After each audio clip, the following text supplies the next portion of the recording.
Hi friends, എല്ലാവർക്കും ദീപാസ് അടുക്കളയിലേക്ക് സ്വാഗതം. ഞാനിന്ന് ഒരു സ്നാക്സ് ആണ് തയ്യാറാക്കുന്നത്.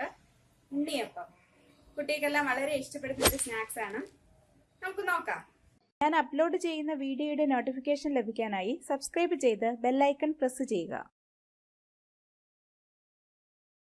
ഉണ്ണിയപ്പം ഉണ്ടാക്കുന്നതിന് ആവശ്യമായ സാധനങ്ങൾ എന്തൊക്കെയാണെന്ന് നോക്കാം. 1 ഗ്ലാസ് പച്ചരി കുതിർത്തതാണ്, നല്ലപോലെ കഴുകി വൃത്തിയാക്കി വെള്ളം ഒഴിച്ച് കുതിർത്തെടുത്തതാണ്. 2.5 കഷ്ണം ശർക്കരയാണ് ഞാൻ എടുത്തിട്ടുള്ളത്. 1 ഗ്ലാസ് അരിയാണ് ഞാൻ എടുത്തിട്ടുള്ളത്. അതിന് കണക്കായിട്ട് മധുരത്തിനുള്ള ശർക്കര. ചെറുതായി അരിഞ്ഞ തേങ്ങ, ഒരു അരമുറി തേങ്ങയാണ് ഞാൻ എടുത്തിട്ടുള്ളത്. അത് ചെറിയ കഷ്ണങ്ങളായി അരിഞ്ഞതാണ്. 4 ടേബിൾ സ്പൂൺ നെയ്യ്, നല്ല പഴുത്ത 3 പാളയംതോടൻ പഴം, ഒരു നുള്ള് ചുക്ക് പൊടിച്ചത്, ഒരു 8 ഏലക്ക, വെളിച്ചെണ്ണ ഞാനൊരു 300 ഗ്രാമാണ് എടുത്തിട്ടുള്ളത്. ഇത്രയുമാണ് ഉണ്ണിയപ്പം ഉണ്ടാക്കുന്നതിന് ആവശ്യമായ സാധനങ്ങൾ. ഇനി നമുക്ക് ഉണ്ണിയപ്പം ഉണ്ടാക്കുന്നത് എങ്ങനെയാണെന്ന് നോക്കാം. ആദ്യം ഒരു പാത്രം അടുപ്പിലേക്ക് വെക്കാം. അതിലേക്ക് എടുത്തു വച്ചിരിക്കുന്ന ശർക്കര ചേർത്ത് കൊടുക്കാം.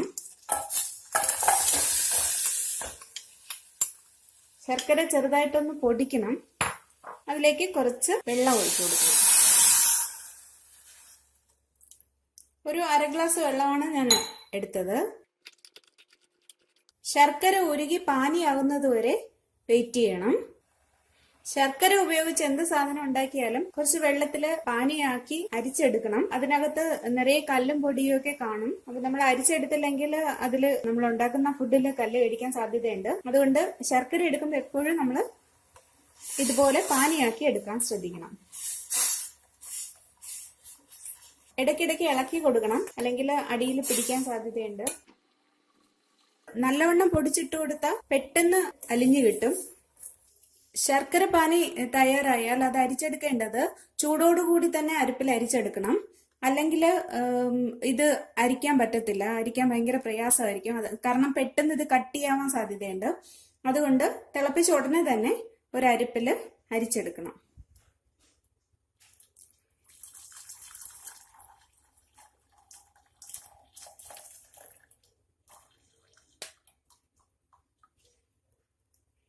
ഇനി ഈ ശർക്കരപ്പാനി ഒന്ന് തണുക്കുന്നത് വരെ വെയിറ്റ് ചെയ്യാം.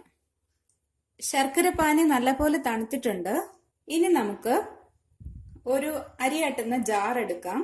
ഇനി അതിലേക്ക് വെള്ളമെല്ലാം വാർത്തു വച്ചിരിക്കുന്ന പച്ചരി ചേർത്ത് കൊടുക്കാം.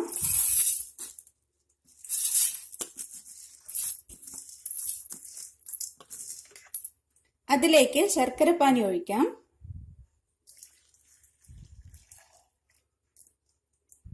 ഇനി അരിഞ്ഞു വെച്ചിരിക്കുന്ന പാളയംതോടൻ പഴം, 3 പഴമാണ് ഞാൻ എടുത്തിട്ടുള്ളത്. അത് ഇതിലേക്ക് ചേർത്ത് കൊടുക്കാം. അതിനുശേഷം നല്ലപോലെ കഴുകി വെച്ചിരിക്കുന്ന ഏലക്ക ഇതിലേക്ക് ചേർത്ത് കൊടുക്കാം. ഒരു നുള്ള ചുക്കും കൂടെ ചേർക്കാം. ഇത്രയും ചേർത്തതിന് ശേഷം മിക്സിയിൽ നല്ലപോലെ അരച്ചെടുക്കണം. മാവ് നല്ലപോലെ അരഞ്ഞിട്ടുണ്ട്. ഇത്തിരി കട്ടിയിൽ അരച്ചെടുക്കണം. ഇനി ഇത് ഒരു പാത്രത്തിലേക്ക് മാറ്റാം.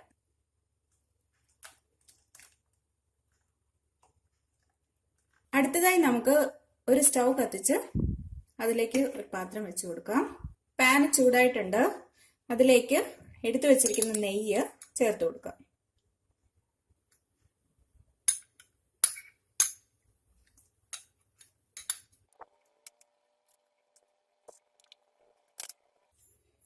നെയ്യ് ചൂടായിട്ടുണ്ട്. ഇനി അതിലേക്ക് അരിഞ്ഞു വെച്ചിരിക്കുന്ന തേങ്ങ ചേർത്ത് കൊടുക്കാം. തേങ്ങ ചെറുതായി അരിഞ്ഞെടുക്കണം. ഒരു ബ്രൗൺ നിറമാകുന്നത് വരെ ഇതൊന്ന് മൂപ്പിക്കണം.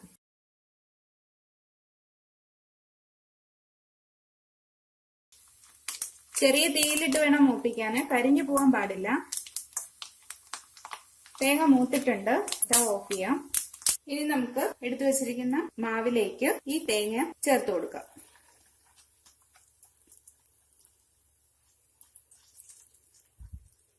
ഇതൊന്ന് മിക്സ് ചെയ്ത് കൊടുക്കാം. അതിനുശേഷം അരമണിക്കൂർ അടച്ചു വെച്ചിരിക്കാം. അരമണിക്കൂർ ആയിട്ടുണ്ട്. ഇനി നമുക്ക് മാവ് എങ്ങനെയുണ്ടെന്ന് നോക്കാം.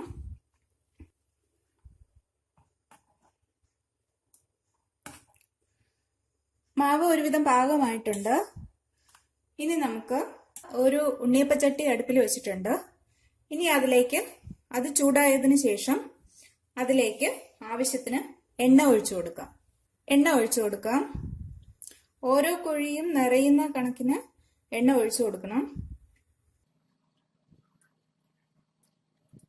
ഇനി എണ്ണ നല്ലപോലെ തിളയ്ക്കാനായി വെയിറ്റ് ചെയ്യാം. എണ്ണ നല്ലപോലെ തിളച്ചതിന് ശേഷം മാത്രമേ മാവ് ഒഴിക്കാവൂ. അത് പ്രത്യേകം ശ്രദ്ധിക്കേണ്ട കാര്യമാണ്. എണ്ണ പാകമായിട്ടുണ്ടോ എന്ന് അറിയാനായി ഒരു തുള്ളി മാവ് നമുക്ക് ഇതിലേക്ക് ഒഴിച്ചു കൊടുക്കാം.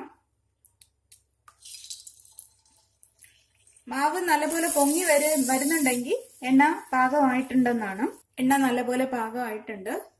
ഇനി നമുക്കിതിലേക്ക് മാവ് ഒഴിച്ചു കൊടുക്കാം. ഞാൻ ഇതിൽ ഒരു സ്പൂണില് കുറച്ച് മാവെടുത്തു. ഇതിന്റെ നടുക്ക് ഒഴിച്ചു കൊടുക്കാം.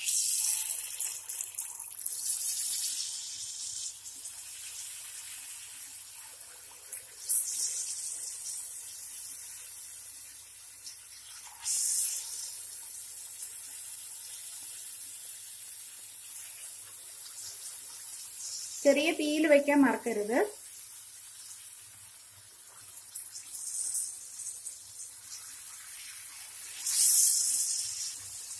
എല്ലാ കുഴിയിലും മാവ് ഒഴിച്ചു കൊടുക്കണം.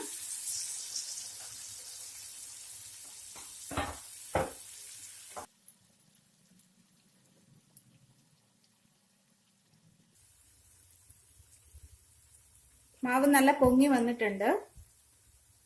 ഇനി നമുക്ക് ഓരോന്നും മറിച്ചിട്ട് കൊടുക്കാം. കമഴ്ത്തി ഇടണം.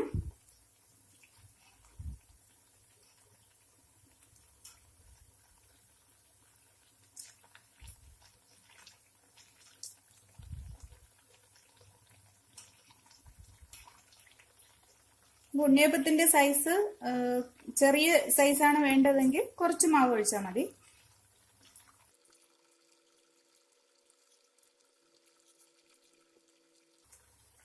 എല്ലാ ഉണ്ണിയപ്പവും മറിച്ചിട്ട് കൊടുത്തിട്ടുണ്ട്. ചെറിയ തീയിൽ കുറച്ച് സമയം ഇട്ടില്ലെങ്കിൽ അതിന്റെ അകം വേവത്തില്ല. അതുകൊണ്ട് കുറച്ച് സമയം, എന്നാൽ കരിഞ്ഞു പോകാനും പാടില്ല.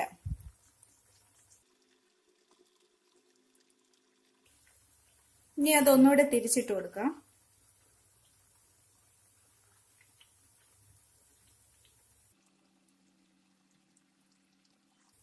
ഉണ്ണിയപ്പം വെന്തിട്ടുണ്ട്. ഇനി നമുക്കത് ഒരു പാത്രത്തിലോട്ട് മാറ്റാം.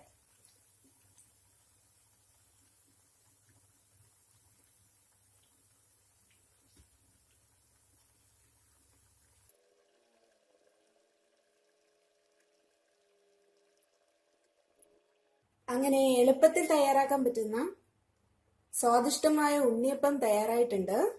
ഉണ്ണിയപ്പം എല്ലാവർക്കും ഇഷ്ടപ്പെട്ട് കാണുമല്ലോ അല്ലേ? ഇഷ്ടമായെങ്കിൽ ലൈക്ക് ചെയ്യണം, ഷെയർ ചെയ്യണം, സബ്സ്ക്രൈബ് ചെയ്യണം. നിങ്ങളുടെ വിലപ്പെട്ട അഭിപ്രായങ്ങൾ അറിയിക്കണം. Thank you.